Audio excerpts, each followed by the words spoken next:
There we are. Welcome in, everyone. Welcome, welcome, welcome. Give me 1 second. I'm going to be sharing this out. If you guys want to do the same, you guys are free to, of course. You guys, I'm not going to tell you what to do. I'm not going to tell you guys anymore what to do. Trucker with Norm, welcome in. Let me give a quick share, and then I will try to greet you guys in individually. SoCal Patriot, welcome. Lynn, welcome in. Joy, Celeste, Claudia Patriot, thank you so much for the invite, your follower, Celeste. Rainbow 77 or 777, thank you. Seaboy, welcome. Teresa from Pennsylvania, you're more than welcome to come on in, sit down, and have a drink and enjoy yourself. Thank you for retweeting on Twitter. If I can get this to go, there we go. We got this going now. Hope you guys are doing well. It's Tuesday night. Tuesday night's always a great night to hang out with me, Mr. Mark of the Bearded Truth, Jason Lyon, where we're going to talk a little bit about liberty, talk about the left, and we're going to talk about potential hate crime. And we're gonna try to break this stuff down, because I think in the world of where we are too caught up in taking the initial reports, we're seeing this being taken again. And I'm not going to take a stance and say that somebody's being dishonest. I think that it would behoove us to sit it out, wait a little bit, and let the full story unfold. Welcome in from Arizona. So thank you guys all for joining in tonight. I'm not going to be sharing it out everywhere, but nonetheless, I've shared it out in the important place, and that is to you guys on Periscope and to you guys on YouTube. So thank you guys all for joining in tonight. Hope you guys have been well. Right, the last time I saw you guys was last night. If you guys missed that show, it was to recap from the Friday and Sunday show that I missed. But nonetheless, we are here. We're going to talk about a lot of good stuff. We will get into the. I'm going to mispronounce his name. I'm not very good with actors, but I'm going to say Jussie Smollett, maybe ? If I mispronounce his name, I apologize. There's no way trying to do that, but we will get into that. But first, I want to talk about something that's been going on in recent time, and that is that the Democrats, the left, they have been attempting to do whatever it is that they can in order to show that they are the best at democratic socialism. They are the best, and they're going to come forward and they're going to rip the wealth away from the rich. They're going to rip away your capitalist systems. They're going to take away all of your freedoms, your choices, and everything else. And what they're going to give you is a government-ran system that is somehow going to be better than what the private care itself was providing. And how my video is frozen. Hopefully you guys aren't frozen as well. Let me scroll through. There we go. Let's see if this is going. So in the recent month or so, I want to give you guys three big politicians from the Democratic side that have been making headways, really starting up a big conversation. And exactly right, Teresa. The first one, of course, is Alexandria Ocasio-Cortez. Every time she opens her mouth, she says something stupid. But one of the things that she's been endorsing and has gotten a lot of support from people is the idea that we come out and we endorse a 70% marginal tax rate. Now, she's saying it's just after $10 million. And we've thoroughly thrashed, I believe, I would say so myself, thoroughly thrashed that idea of why that's an acceptable way, why any society should accept that, right? Even the societies in which we see democratic socialists advocate for moving towards don't do such a thing, don't do such an atrocity to their people, right? Because they point to Norway, to Finland, to Sweden, and all those, and they don't have these large progressive tax plans where the super rich are just basically slaves to the rest of society. It doesn't happen there. So we had Alexandria Ocasio-Cortez come out, and she was starting this train. And like she was saying, she's going to run a train on the progressive movement. She is running a train on stupidity. And she's running a train on morality and facts. But nonetheless, that moved us up to the next person. And Elizabeth Warren, not to be outdone by an actual person of color, but to stand up proud of her Indian heritage, and to be able to loudly exclaim for all Americans to hear, was the idea that she wanted to impose a 2% or a 3% tax, depending on how much wealth you had acquired. It's not how much wealth you made in that year, but overall wealth. So if you have I think it was $50 million in wealth, then that would be granting you, under her system, to where they would take 2% of your wealth each year. So you've managed to acquire this stuff, and so by being able to acquire something, she's determined that it is for the good of the people for this to be taken away in large sums of money from people. Obviously, I think that we can all understand, right? Just because somebody has something doesn't mean you have a moral or even any form of an obligation in order to take it from them. That's called theft. That's stealing. That's wrong. That's immoral. That's something we learned in kindergarten. So to not be outdone, of course, we now have Kamala Harris, who also, like Elizabeth Warren, has put her hat into the ring for 2020 to run against the President of the United States and to spark up headlines and articles being written about her and her past of the disgusting behavior, such as sleeping her way to the top, such as her grotesque assault against then Judge Kavanaugh, now Justice Kavanaugh, and the idea that presumption of innocence doesn't really fall in line with the ways of her actions or her words. But nonetheless, she's come out and she's saying, look, you guys like your private healthcare? I don't care. I'm going to take this away from you. I'm going to strip this from you. I'm going to ruin it from you. I'm going to take away your ability to live life and to be able to get healthcare, and I'm going to rip it away from you. And oftentimes, right, and this is something we haven't talked about in recent times, so I want to spend a little bit of time with this. But the way that she wants to implement this, the way that the Democrats, the left, and certainly Kamala Harris with her endorsements, the way that they want to implement this is not like the socialist systems that are being implemented in the Nordic areas. These are much more similar to what we see in Puerto Rico.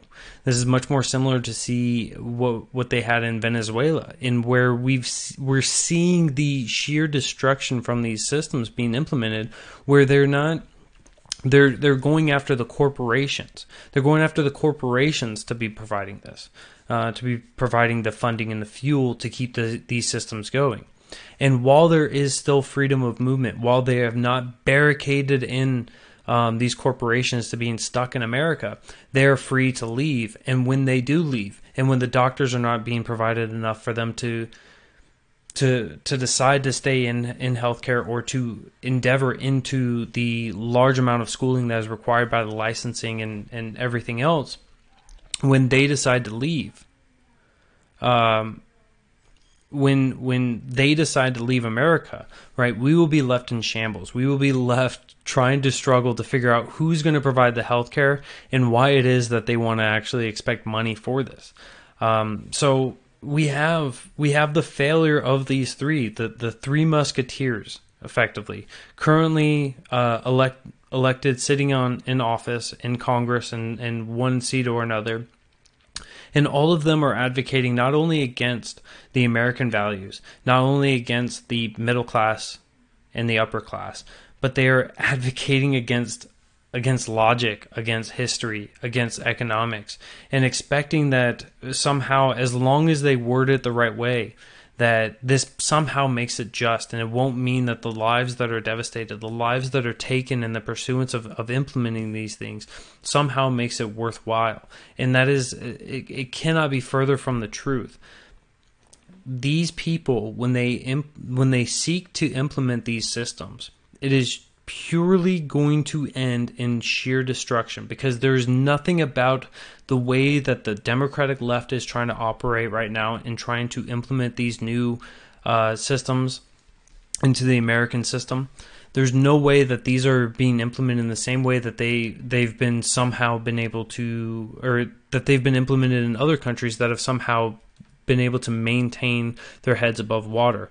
Now, even when it comes to the socialist systems, or the socialist countries up in Norway, or in the Nordic regions, we're seeing them starting to rescind back, right? They've been rescinding on a lot of their social safety nets, and we're seeing it being pulled back, and it's so frustrating to see people that advocate for us to implement those systems here, because they miss out on how these systems are functioning, how they're actually operated, how they're being funded, and everything else. And it lands solely on the backs of everyone across the country, because a lot of those countries don't have a minimum wage. They don't have a stark progressive tax plan. They have a large amount of consumption tax. So this is why, a lot of people don't have vehicles in Sweden, because when you have to pay 2,500% or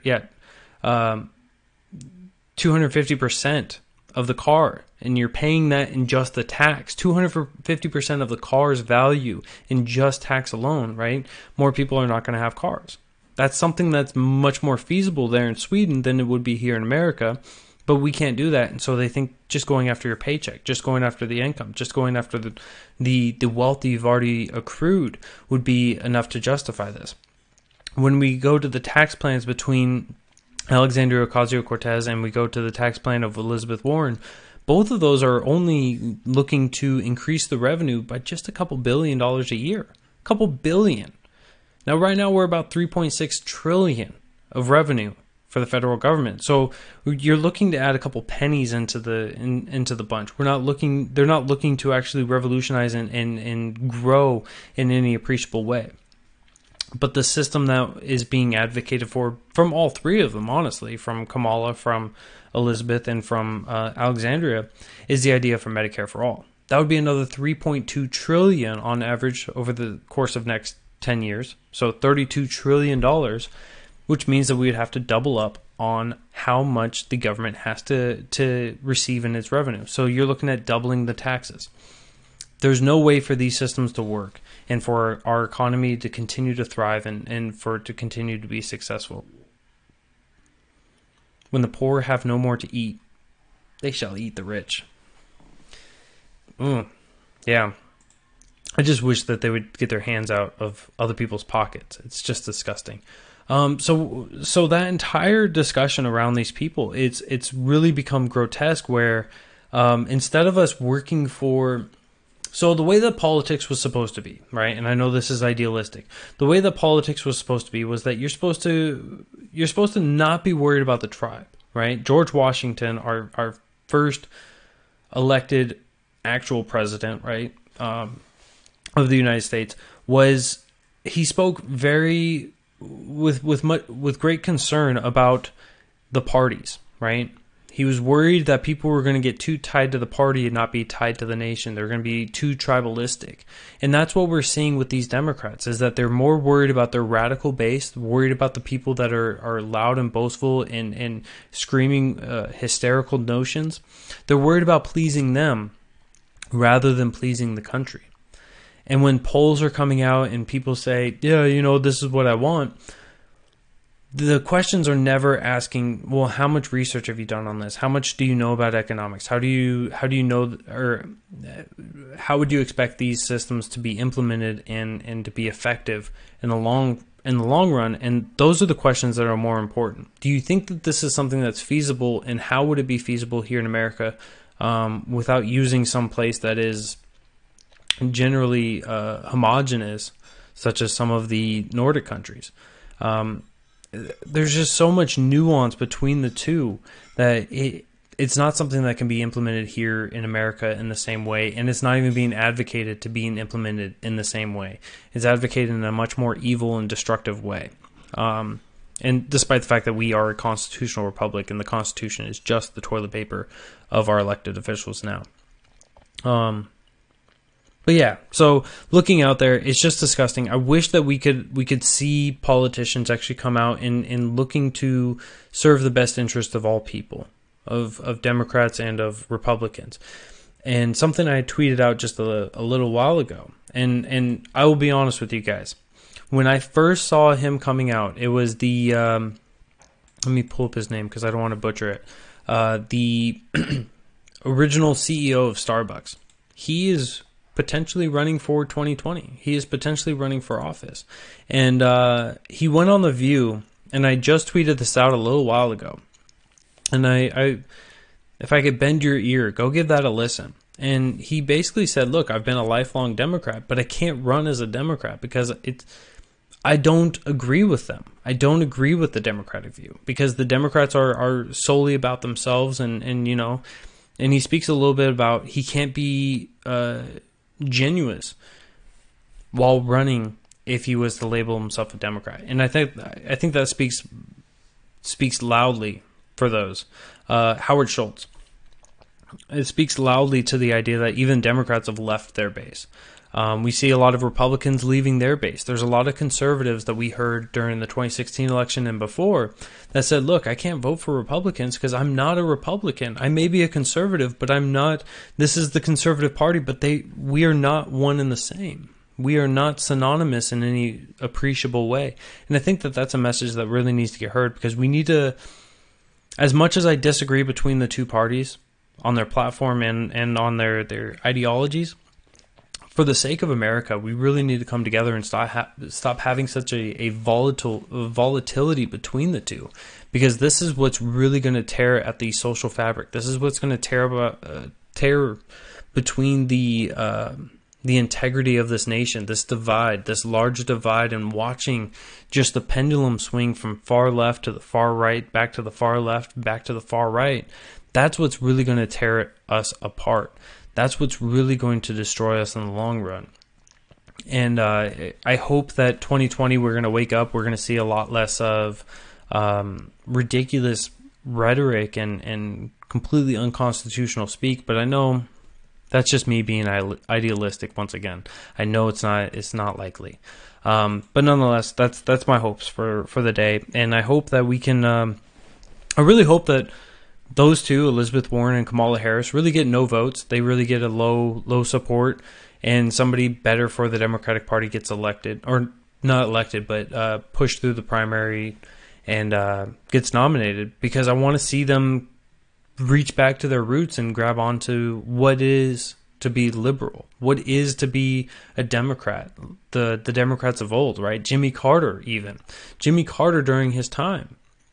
He railed against corporatism. He railed against not corporatism. He railed against the legislation and the restrictions placed on corporations, limiting them and hurting them and hindering them.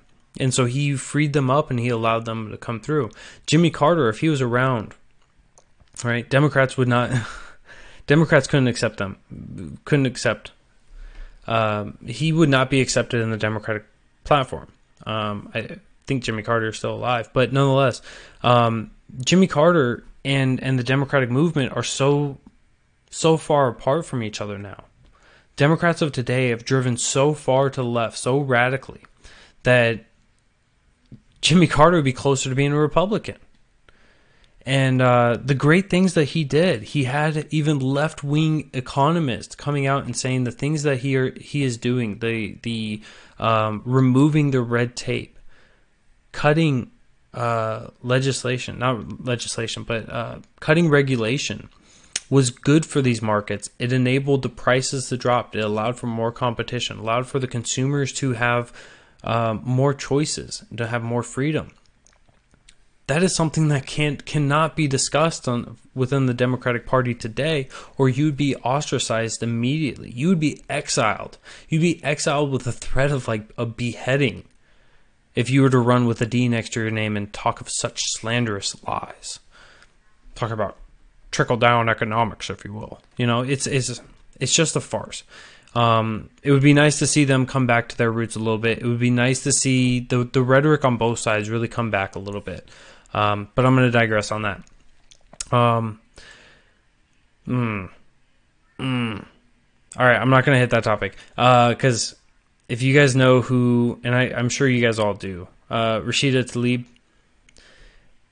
There's a post from Daily Caller. I might hit this later on tonight. I might hit this later on in the show. But talks about her ties to anti-Semitism. It runs deeper than previously known. Might have to get into that one a little bit. Aaron Levers, welcome in. Dems and Republicans were racist back then. And I would argue that they're still racist Democrats and Republicans to this day. There's always winners and losers when you make those changes. There are always winners and losers regardless of whatever changes you make. I agree. Can we make out? No. Hunter, I mean, seriously, you gotta chill out. Oh man, I didn't even read that one.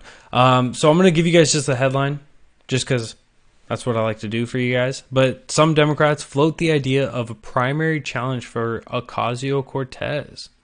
She's infuriated colleagues by aligning with progressive outside groups that's threatening to primary entrenched Democrats. Now those lawmakers are turning the tables on her and discussing recruiting a primary challenger to run against the social media sensation. Ooh. Now I'm not going to read the whole article to you guys, but it's a good thought. And this was certainly something that I had discussed with you guys even before she got elected. And so that actually gets me really excited because, when she was running, I knew that there was support for her. I knew that there were going to be people out there that were going to buy into her message and buy into her rhetoric, buy into her social media skills, and get her into office. And I knew that when she was, even on the campaign trail, she was talking about revolting against Nancy Pelosi effectively, and really trying to tear out the fabric of the Democratic Party. I told you guys that, look, she's going to come in and start tearing at the integrity of the party. We're going to see them really clash against each other. We're going to see some divisiveness. We're going to see the unity of the Democratic Party maybe falter a little bit. And that was exciting. That was exciting because I said that she may be something that helps tear apart the Democratic Party as a whole. And now that we're seeing the Democratic Socialist push really strong, it would be nice to see if we see that division and really go back to that grassroots that we were just talking about just moments ago. So now I'm energized. You guys see how energized I get about the news? It must be ridiculous, right? It must be absolutely ridiculous. But nonetheless, right? We'll progress on. So we were talking about the government shutdown, as everyone has been for the last 35 days or so. Well, now 30. What was that? 37 days, 38 days. Nonetheless, so we've all been talking about the government shutdown and how it finally came back. And when the government came back, just a couple days before, the State of the Union was canceled by Nancy Pelosi. She disinvited President Trump to perform his State of the Union in the House. And as a result, President Trump allowed for the government to come back, and she reinstated it for 1 week after the initial date. So we'll see that coming up here soon. And Democrats have decided on who is going to give the rebuttal to President Trump's State of the Union. Could it be Nancy Pelosi sucking on those teeth? Could it be Chuck Schumer telling the president about how much money was wasted, despite the fact that it was twice as much as what President Trump was asking for, but he still feels vindicated. He still feels happy. No, it's not them. Is it Hillary Clinton coming back to make another appearance and to show that she still cares about you, America? No, of course not. She doesn't really care.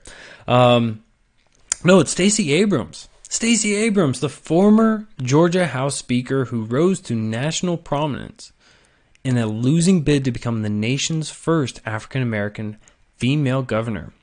She will be delivering the Democratic response to President Trump's State of the Union. So now we have Stacey Abrams, somebody who just lost a nationalized election, coming out to do the rebuttal for President Trump's State of the Union. Now, initially when I heard this, my first thought was, what value is that? What could you possibly gain by pushing her out there? And it's really simple.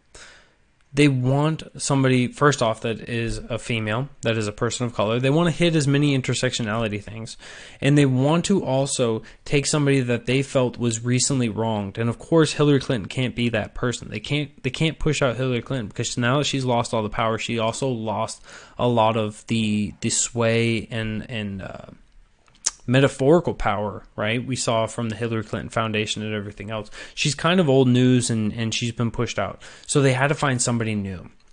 And Stacey Abrams, with the claims that voter suppression caused her the election, with the claims that there was wrongdoing in that election causing her to lose, she was the perfect victim.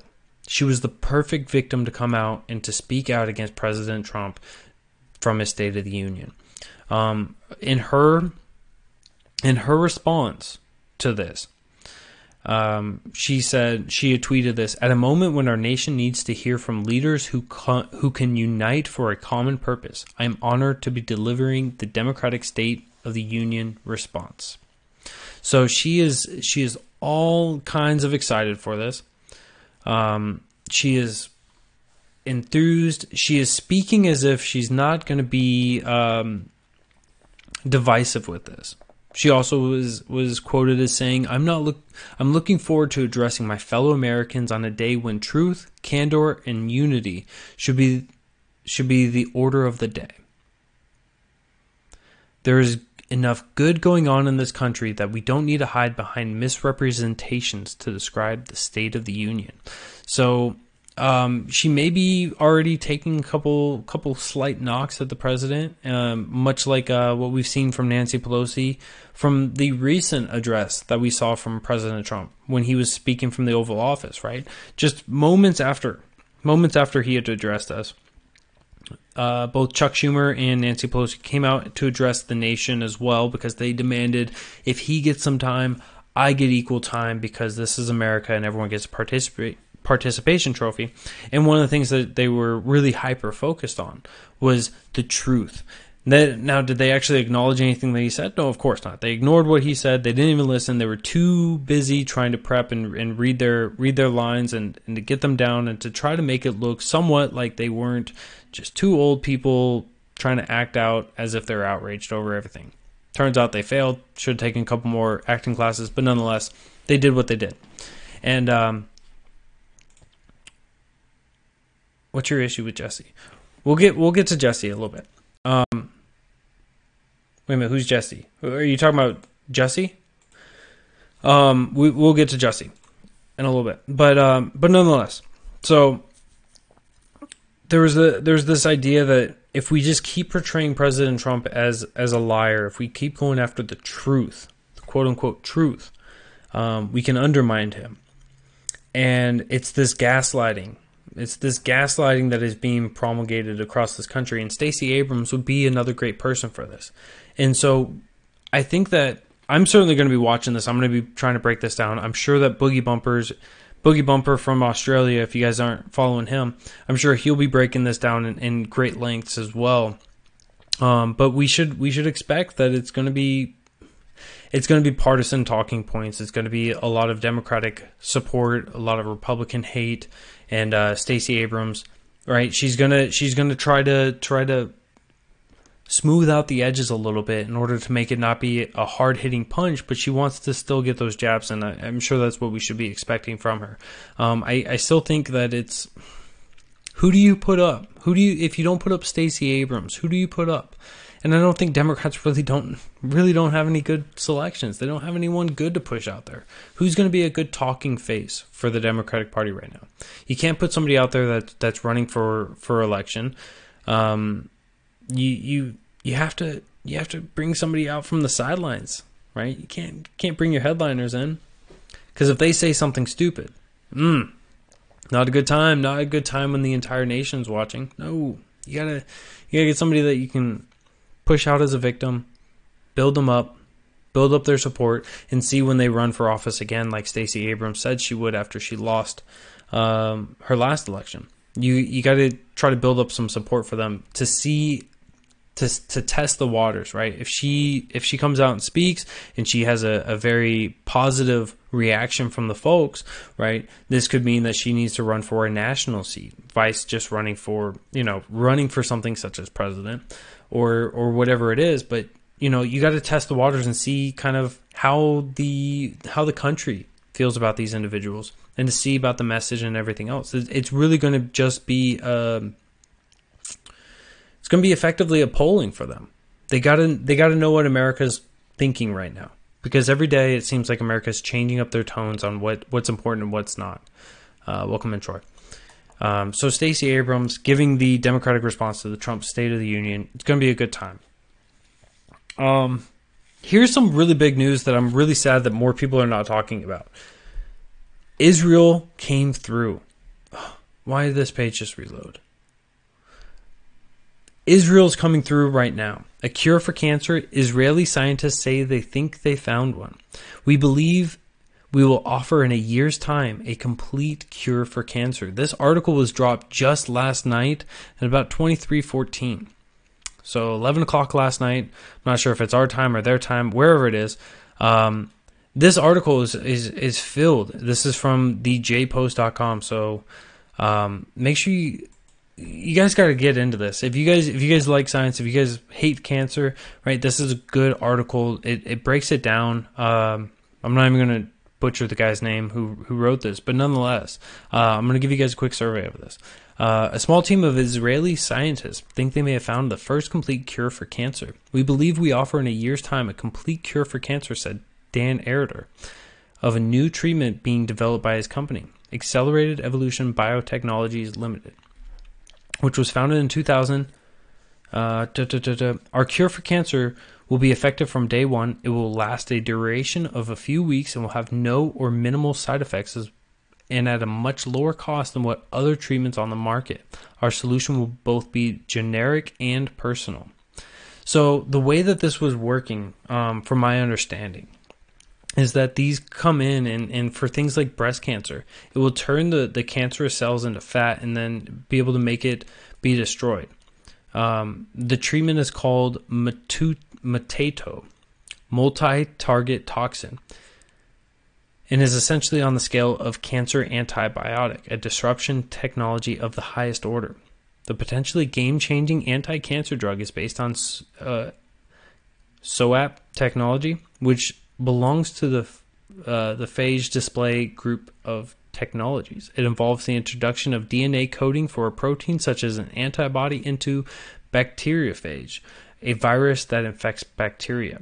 That protein is then displayed on the surface of the phage. Researchers can use these protein displaying phages to screen for interactions with other protein, DNA sequences, and small molecules. And so the team of scientists in 2018 won a Nobel Peace Prize for the work on the phage displays that directed the evolution of new proteins, in particular for the production of antibody therapeutics. So these guys are it's a great long article. It's quite a bit of a read. But nonetheless, right, learning how the body works is something that obviously we're still working through. We've made large advances over the past 100 years, right? Vaccines have been a big change. The way that we've handled different illnesses, sicknesses, viruses, whatever it is, we've advanced, and hopefully this means that cancer will finally be something that's curable, something that we can actually solve and not have to rely upon. I wouldn't call them archaic, but very ineffective ways such as chemotherapy, which oftentimes can actually lead to the death of the patient by weakening the immune system and destroying the person over time. But yes, you guys got to check that out, right? This is from the Jerusalem Post, jpost.com. And article is called A Cure for Cancer. Israeli scientists say they think they found one. Great big news. Good news. So now's the time. We will talk a little bit about the Empire star Jussie Smollett, who was attacked in a possible hate crime. So, Dems are lying. Absolutely. Take 20 years to get approval. Oh, great. It will make you fat. It'll make you fat. Well, I mean, I was talking about breast cancer, so I mean, it'll make your tits fat. I mean, no man's going to complain if your tits are fat. They will complain if you get a breast reduction because you had too much cancer in your tits, though. I mean, that's a thing. But nonetheless, so Empire star Jussie Smollett. I'm just going to call him JS for the rest of this time, so I don't butcher his name. If I am butchering his name, says that he was the victim of a possible hate crime Tuesday in Chicago after he was targeted by two attackers who hurled racial and homophobic slurs at him and tied a rope around his neck. So. Those allegations are obviously very serious. He was found by the police. He was found with the rope still around his neck. So there is evidence to his claim. He was walking early Tuesday, and he was heading towards a Subway to get some food. He was approached by his attackers, who gained his attention by shouting hateful words in his direction. The incident is being investigated by the FBI now as a possible hate crime.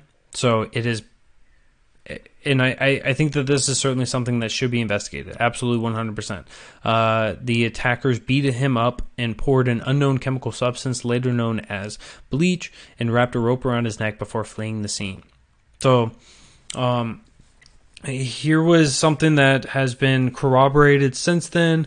Was he said that one of the suspects yelled MAGA country as they attacked him. And then the police said that in the initial reports that was there, and we've seen some conflicting things. I think that people are going to focus on that a lot more than really what's necessary. If they say MAGA country or not, it really doesn't matter. Because when you hyper focus on that, let's say you hyper focus on that and you think that MAGA is just the most racist, disgusting thing, right? This is just giving you more evidence. You're just going to hate more people. You're just going to say anyone who believes in MAGA believes that this was a just crime. Anyone who defends this situation is just defending racism. And right, we have to separate things. So if they said MAGA country, they're disgusting people. If they didn't say MAGA country, they're still disgusting people. If this situation was real, I'm not going to take a stance that it was real. I'm not going to take a stance that it was false. I'm just going to try and give you guys the information. You guys can take it as you want. I'm just going to try and argue against some points that you guys may be thinking in your head. So if you don't think, right, if you don't think that MAGA is inherently racist, and you think that somebody said that, you can have people that we've seen in the past where people have used false flags, right? We've seen where people have written racial slurs against their own ethnicity, on their own property, right? We saw in the United States Air Force, one of the academies, we saw just last year where there was a black airman who had written the N-word all over his stuff, all over his walls on the outside, and basically reported it up the chain, and it was later found out that it was him. So we know that people will do that. People will make themselves a victim. And certainly, right, if you're in a situation, how can I reach a larger audience, right? By adding in something that is affiliated. So the MAGA thing, a lot of people are going to be hyper-focused on this, right? We know the left is going to be focused on it. I think it's a much smaller issue than really what it is, because I don't think that most people that are MAGA are also racist. I don't think most people are. I know that there are some. I've met a couple. I personally know a couple, but they weren't racist because of MAGA, and they weren't MAGA because they were racist, right? We gotta separate those things. The outlet ABC News reported that JS was threatened 1 week prior to the attack via a letter with threatening language, and that the FBI had taken over the investigation. The police and JS have not been able to provide enough of a description to be able to come after these people, and that makes it a struggle. Yes, this was at 2 o'clock, 2:30 in the morning, and so obviously there was going to be a little bit of darkness, but I think that there was still some light. When you don't have distinct features, it's hard to find who these attackers are. It's hard to find these people and to actually have a justice be given, right? Because justice needs to be rewarded. For people who act unjustly, they need to be rewarded. And those who have been unjustly attacked, they need to see the prosecution of their aggressors. And so this is what's going to make it difficult. This is where a lot of skepticism is going to be built up when you don't get a good visual, when you don't get a good way of finding out who the attackers are. That's when you're going to see a lot of people question the entire event. And certainly, I saw somebody on Twitter, and it speaks true a little bit in some way. The idea that nobody's just walking around with a rope just to put it around somebody's neck, right? How often do people have ropes with them? It's not very often, and so it is certainly a weird situation. Maybe it was a targeted attack. Maybe it was just because he was wrong place, wrong time. Who knows? But it certainly adds a couple of questions into everything. Luis, Do you believe Chicago is MAGA country? I don't believe so. Hillary won Chicago by 82%. But still, nonetheless, right? So it doesn't matter how many individuals or whatever else, right? This could be one singular individual. We don't know anything. Well, it's allegedly two. We don't know where they're from, if they're from Chicago or if they're visiting, how it was. You bring up a very good, valid point, right? Is it MAGA country? I don't think so. But nonetheless, so JS is openly gay. He plays a gay character on the Empire as well. And when he was being attacked, they said that the aggressors were hurling racial and homophobic things to them, and certainly that's wrong. Certainly that's wrong to go after somebody for their ethnicity or their gender or their race. I already said race. Or their sexuality, right? It's absolutely immoral. It's wrong. It's disgusting. People need to get over that. But there was something that was spread, and this was by Lee Daniels, the co-creator and the executive producer and director of Empire. He said something that I really, at face value, it's good, but when we read into it, when we think about it a little bit more, when you catch it all, it doesn't make it better. And so here's what he said. It's taken me a minute to come to social media about this because you are my son. You didn't deserve, nor does anybody deserve, to have a noose put around your neck. I completely 100% agree. To have bleach thrown on you, to be called faggot, and then the N-word, or whatever they said to you, right? If they said those three words, die, FN, yes, absolutely, right? 100%. But he said, or whatever they said to you.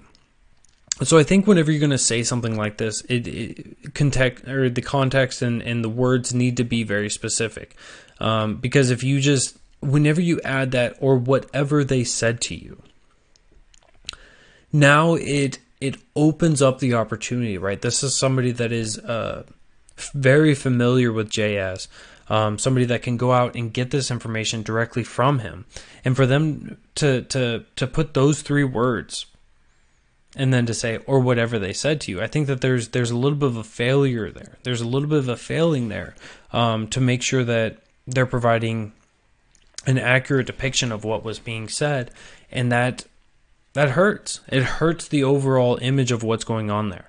Because what if they never said anything like those two terms, right? What if they never called him a faggot? What if they never called him the N-word, right? We know it was racial slurs. We know that it was homophobic things. But if they never said those two things, maybe those two things were stepping up the scales. What if they were worse words than those ones, right? You gotta match the context, or you gotta match the content of the speech with similar words, right?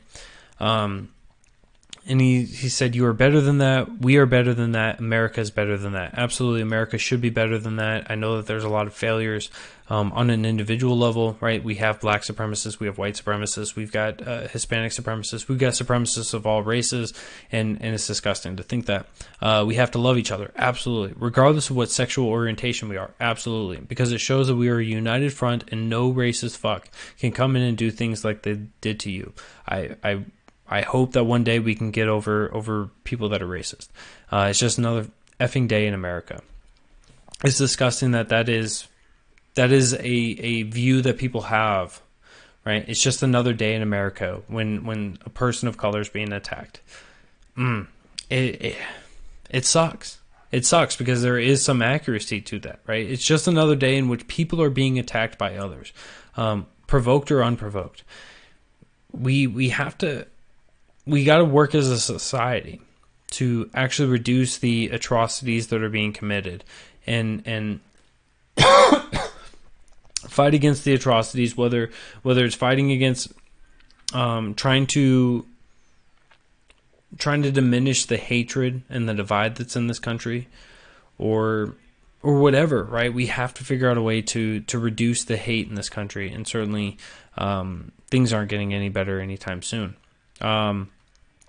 Senator Cory Booker, of course, had to come in and talk about this, right? From New Jersey.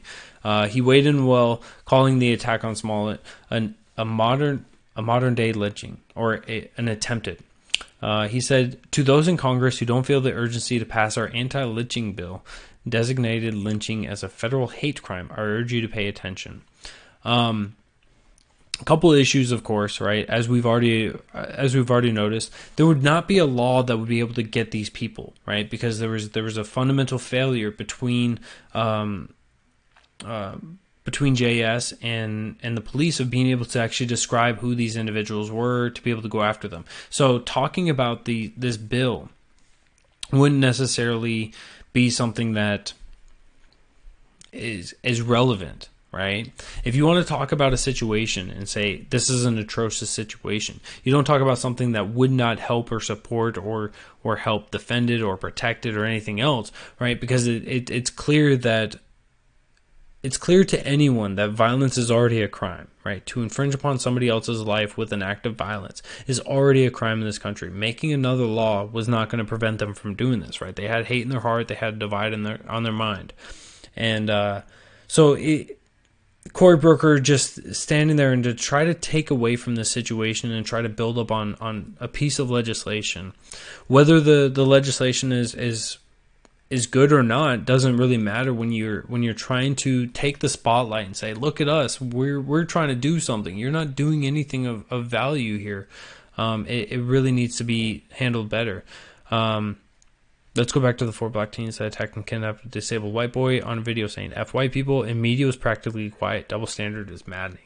You're absolutely right with that, Louise. Thank you for coming in tonight, by the way. Big Wig, you as well. Aaron Levers, if you're still here, thank you guys all for joining. Yeah, I mean, that was also in Chicago.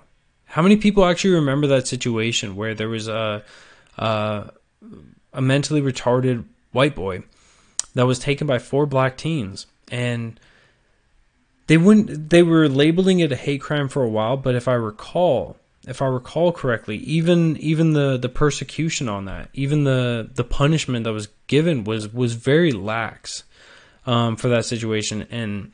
And I don't know. I look at that and I'm just like, man, no media coverage. It's just a white guy being attacked. It's fine. I think that should have had just as much coverage. I think that we should be stepping up the coverage and saying, this is not acceptable. I don't care what race is doing it or what race is receiving it. If you're attacking people because of their race, it needs to be brought up. It needs to be syndicated, and it needs to be handled and destroyed. This is a drug deal gone wrong. I don't know. I don't have any evidence to confirm or deny that one. But nonetheless, Cory Booker, get out of the spotlight. You're not that important. You haven't even thrown your hat in the ring yet. What are you doing, Cory Booker? Cory Booker, this is your time, right? This guy just got attacked. Why are you not standing here saying, I'm running in 2020 and throw your hat into the ring? It needs to come out. You need to throw your hat in the ring right now, boy. Somebody's going to say that was racist of me. I apologize. Whatever. But, all right. So we got some time. I'm gonna actually open up the phone line. If you guys want to call in, feel free to. Or something to do with sex. Maybe. Ooh, sex deal gone wrong.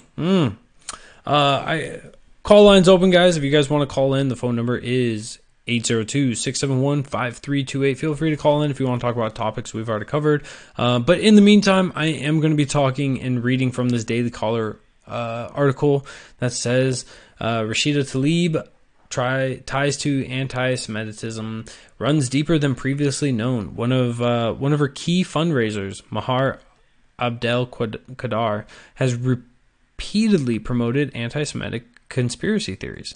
The Michigan Democrat is a member of a Facebook group where Abdel Qadar and other members have shared anti-Semitic content. One video shared with the group accused Jews of secretly controlling the media and exaggerating the Holocaust. Ooh. Let me get down here to this part. So it's Tlaib is a member of the Facebook group Palestinian American Congress, where members often demonize Jews. The group's founder, Palestinian activist Mahar Abdel Qadar, was a key fundraiser for Tlaib and organized campaign events for her around the country. In January 2018, he shared an anti-Semitic video that claims Jews aren't actually Jewish and invented their historical claim to Israel and secretly control the media. And the video, which describes Jews as satanic, also questioned whether 6 million Jews actually died in the Holocaust. Could you imagine being so gaslighted, so effectively being gaslighted that you don't think that 6 million Jews died in the Holocaust? Research the truth about the Holocaust and you'll definitely start to question what you thought you knew, the video narrator said. Kadar shared the video both on his personal Facebook page and within the group that now includes Tlaib.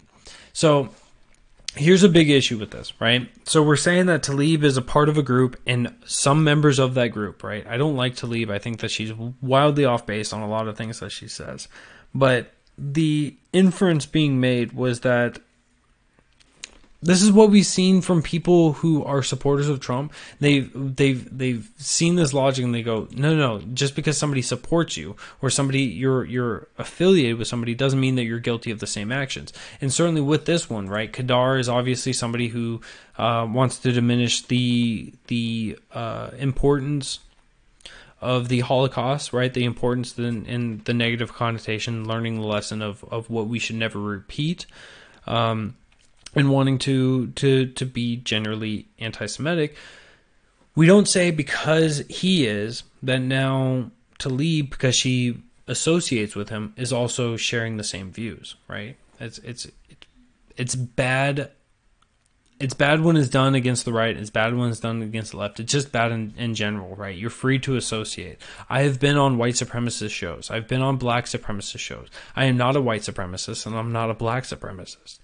Me being affiliated with somebody who has disgusting views does not mean that I share those same disgusting views. So I think going through this, as we continue on through this, it'll be clear to you guys that they're focusing on this Abdel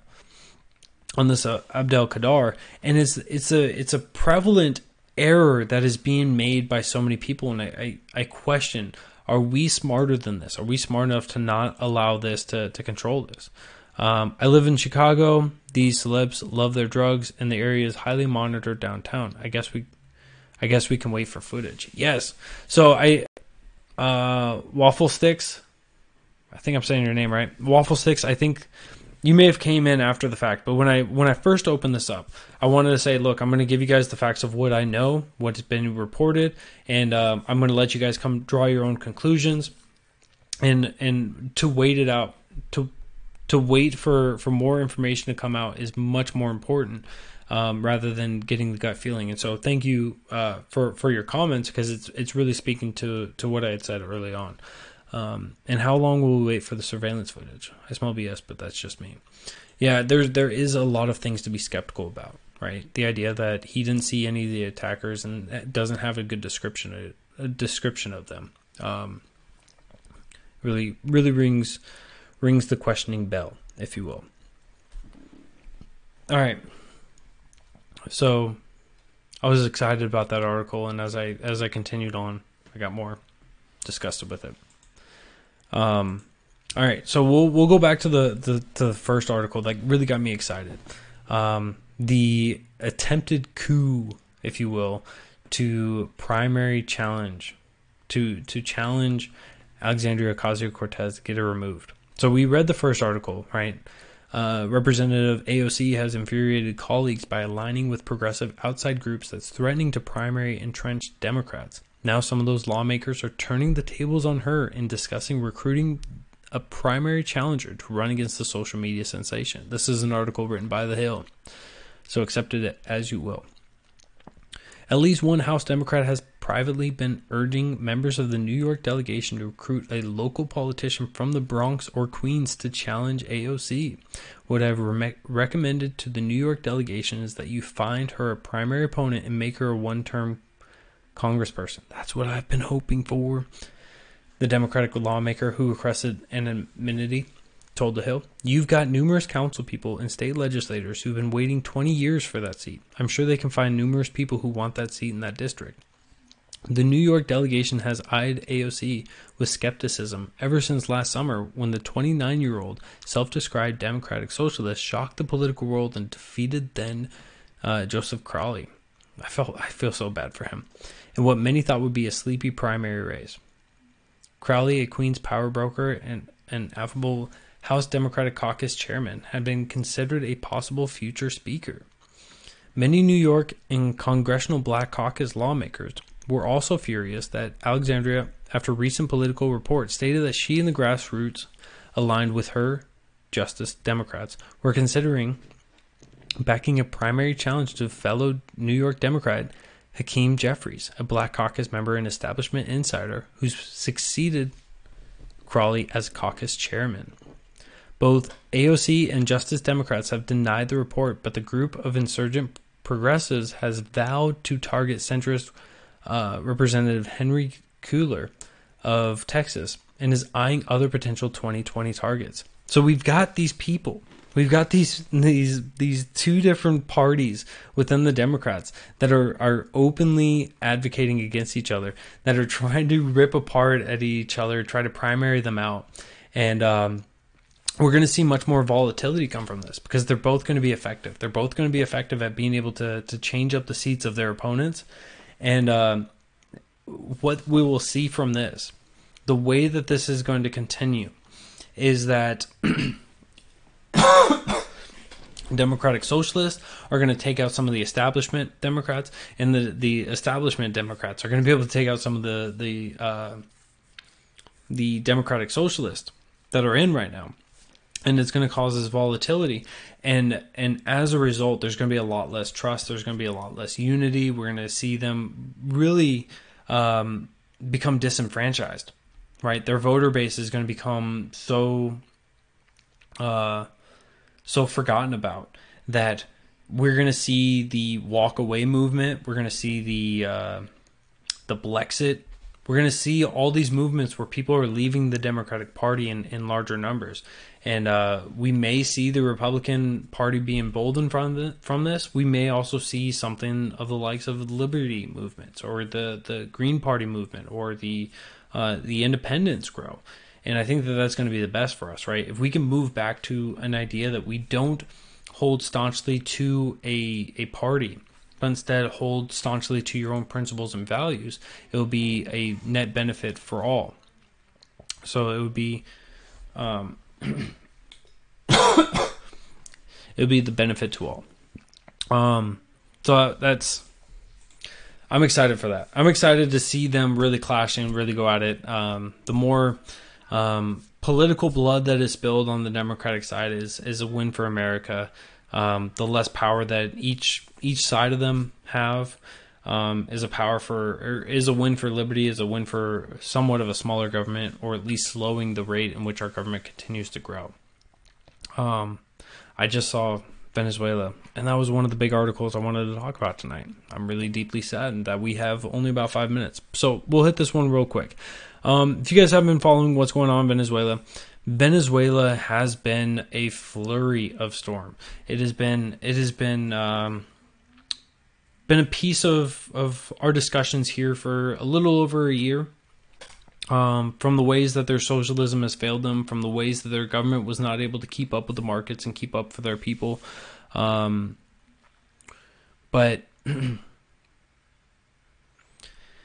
it's gotten worse. So Juan Guaido,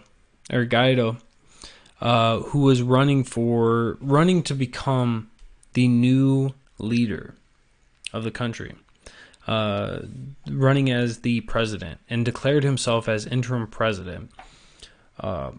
The current sitting president, Maduro, has refused to leave his seat. Has refused to rescind that power. And as a result, it has put a flurry of countries, including the U.S., China, and a couple others, to say, no, Maduro, you're not the president. You are not the democratically elected president. You need to get out. You need to be unseated. This has caused a flurry of stories and articles and discussion points, and we're seeing people on both sides of the aisle really taking different ways that the government needs to intervene on this. Speaking about the American government, and we saw Bolton, right, Mr. Mustache. There's a picture of him that's floating around with him holding a clipboard that's saying 5,000 troops or 50,000 troops down there to South America. And that concerns me, because I think that this is going to get into another situation much like what we have in Afghanistan, where we go in for a certain mission, where we go in for a certain objective. And for this one would be to overthrow Maduro and to allow Juan to take his seat as the democratically led president, or democratically elected president. But that would result in instability, that would result in having coalitions grow up and wanting to fight back against this. And as a result, it would basically end with America staying there, effectively nation building and ensuring the safety and the sovereignty of their elections, of their government system. And we will never see America leave again. I vehemently disagree with the idea that our government needs to involve ourselves with the Venezuelan government. We can sit from the sidelines and we can say, yes, Maduro, you are not the president. Good. Once we get involved and we put American lives at risk, that's when that's when we have overstepped our boundaries. We have overstepped what we are supposed to be doing as the American people, and instead of being what's supposed to be, we are now forcing others to be that. And I hope that we can understand that we should not be those authoritarians. We shouldn't be dropping freedom on people, to people who don't want to be free.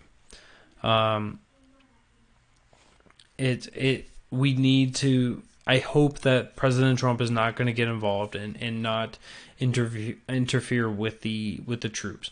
There are people that are talking about putting sanctions on them. I believe that it was something like $5 billion worth of sanctions are being looked to be levied against Venezuela. If we want to go after a broke country, that's kind of what we're doing. We're just hurting them in the long run. It's not to their benefit, and it's certainly not to ours. It's kind of it's a non sequitur. It really is. So the best thing that we can do is use our voice, loudly condemn him, and then let them take their course. Yes, there are an amazing amount of atrocities that are happening there, right? The Venezuelan government have been shooting the protesters, have been shooting their people. And it is not something that we should be getting involved with. Freedom, you are one brainwashed Jesuit arsehole. Oh, can't even spell it properly. That's fine. I appreciate you for coming in here. Twit in question. Thank you for hopping in here tonight. But yeah, that's a huge concern for me. I don't want us to be preparing for another war, to be involved with another nation and getting involved, and certainly one where there is no end in sight. We have enough wars. We have enough countries that we're already in there. Thank you. So I hope you guys all had a great night tonight. Next time I'm going to see you guys is going to be Friday night, 7 p.m. Eastern. I'm going to have to wrap things up, go back out there and make some food for the fam. So I hope you guys all had a great night. Hopefully you guys got some insight that you guys maybe didn't pick up on your own. But I appreciate you all for joining in tonight. Thank you all so much.